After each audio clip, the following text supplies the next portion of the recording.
Sam Fisher has been on active duty ever since he first infiltrated the Xbox in 2002. His fourth assignment, Double Agent, takes the Shadow Master under deep cover and forces you to make a lot of difficult choices. While the stealth series still induces lots of head-scratching and controller throwing, Ubisoft has definitely taken Splinter Cell and the genre into uncharted territory. The result is one of the most nail-biting and emotional espionage games ever made. You're taking a hell of a chance coming out here now.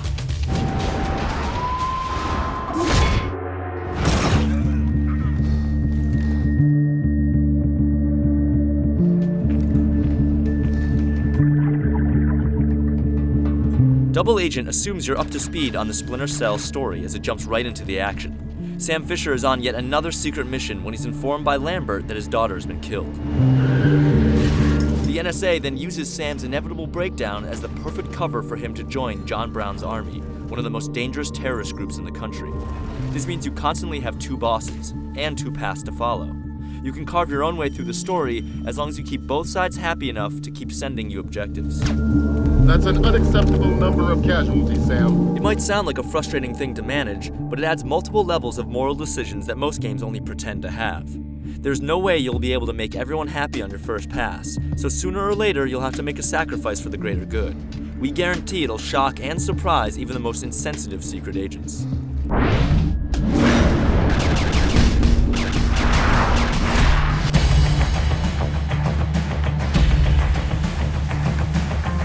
You don't have a light slider anymore. There are just green, yellow, and red lights that appear on a gadget mounted on Sam's shoulder.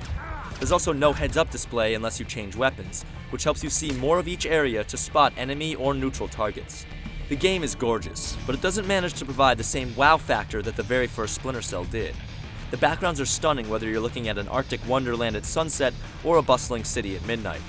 The frame rate will occasionally stutter, and like a lot of 360 games, it has vertical sync issues, but it's still a beautiful game. The environments offer a pleasant amount of variety.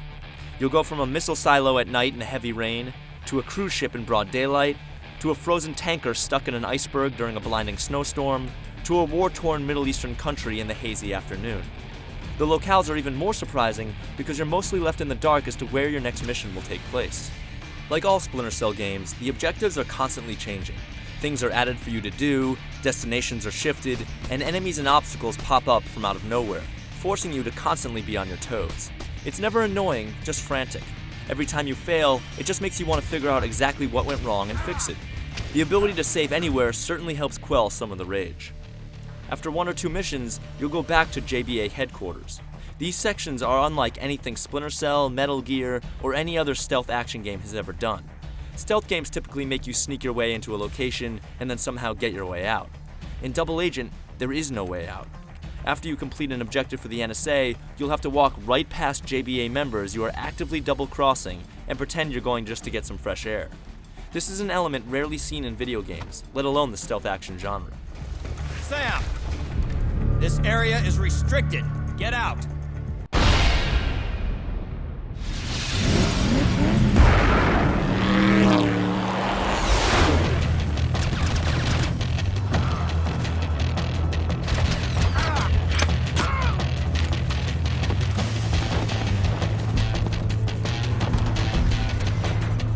Out in the field, things are just as hectic as ever. The weapon selection can be cumbersome because there are so many options to choose from. It's nice to have 3 different types of mines to use, but it's frustrating when you just want to throw a smoke grenade while 3 terrorists are shooting at you. Not only can you choose what objectives to complete, but you can also choose how to approach them. You can shoot your way through any level that's not full of innocent civilians, or keep the body count at 0 if you're sneaky enough. There are tons of new toys, with exploding sticky cams being one of our favorites. Why?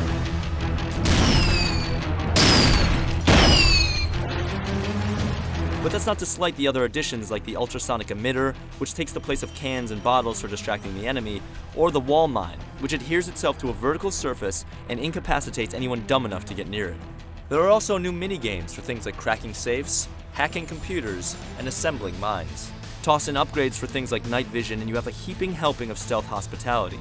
It doesn't really make the game more accessible, but it will certainly thrill vets of the series. Multiplayer is extraordinary. The first-person controls as a mercenary are a little rigid, but the weapons the mercs get are much more powerful than before. The spy side is way too much fun. You're almost untouchable as a spy, but you have to sit still to hack terminals for a really long time, which balances the mode nicely. In all, Double Agent has a meaty single-player campaign that's far more unique than prior games in the series, and tried-and-true multiplayer that will keep the disc spinning in your 360 for months.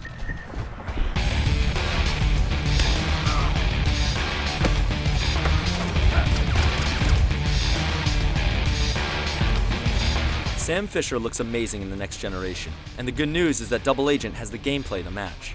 Choosing your own path through the adventure will ensure different experiences for each player, and the multiplayer options are robust and addictive. If the trial and error aesthetic has turned you off in the past, not a whole lot has changed in that regard, and the series becomes increasingly less accessible for new players with each entry. But Double Agent is an unforgettably tense experience no stealth fan can afford to miss.